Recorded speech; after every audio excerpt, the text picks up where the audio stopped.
Abbott's restrictions about traffic coming into Texas and Louisiana taking effect 6 hours ago at noon. Troopers are now stopping drivers traveling for personal reasons. Electronic billboards warning some Texas drivers heading toward Louisiana they'll face a quarantine if they come back. Drivers are exempt from the order if they're on the road for commercial, medical, or military reasons. I think that's good. You know, we don't need any more people getting sick in Louisiana or here. If that's the case, there's no point. It's not that serious. Yeah, I mean, how are they going to quarantine in jail? Air travelers from Louisiana and 5 of the states also subject to a 14-day quarantine. Troopers are intercepting them at airports where they must fill out a form given the location where they are quarantined. State Representative Chris Patty represents Texas District 9, which encompasses 6 East Texas counties that share a border with Louisiana. And the representative now joins us live via Skype with more about travel restrictions, the executive order that the governor did. First of all, you have a relatively low number of reported cases in your district right now, so the governor had his reasons for issuing this executive order. What do you think about the governor's new travel restrictions? Well, good evening. First of all, thank you for having me tonight. I support the governor's actions. He has clearly continued to take incremental steps to try to, first and foremost, keep our citizens safe. The public health is priority number one, and so this is just another step in that. Clearly, the number of cases in Louisiana was concerning, starting with the ban of air travel coming in from New Orleans, but now extending to the travel across the border via car. Obviously, I represent 6 counties out of the 9 counties that border Louisiana, so it's a major deal for people in my district. Yeah, well, we know the violation of this order comes with a $1,000 fine, 180 days in jail, but Representative Patty, has DPS explained to you how this will all work, the enforcement, the manpower of the enforcement?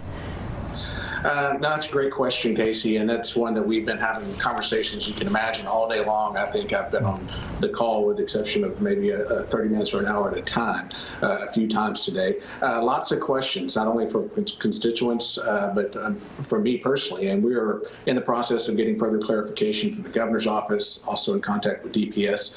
We recognize it, just the manpower that it would take for them to effectively institute checkpoints is really not feasible. They really don't have the manpower to be able to do that, and so there is still some question as to exactly how you will enforce it. Of course, we know that commercial travel is not the target here, and so a lot of the travel we'll see on the I-20, for example, will be commercial traffic. The idea here is to keep folks at home and not traveling for recreational purposes. Now, we're talking to people, and what are your constituents saying to you?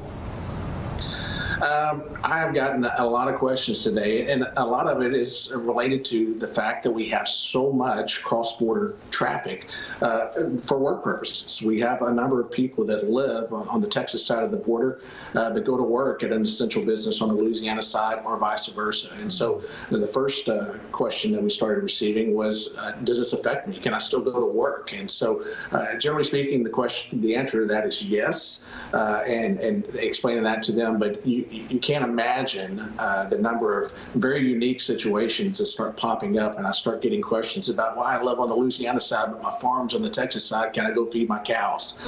There's just all sorts of things that you would have never thought of until a situation like this. Oh yeah, everyone has such a unique and different individualistic life. Now we have about 15 seconds before we quickly go. What do you have a message for your viewers and your constituents about everything that has transpired over the last month?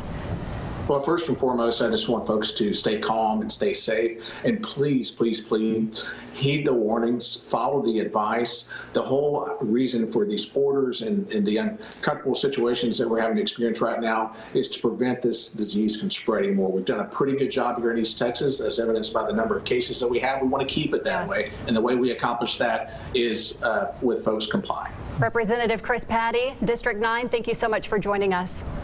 Thank you. Good evening.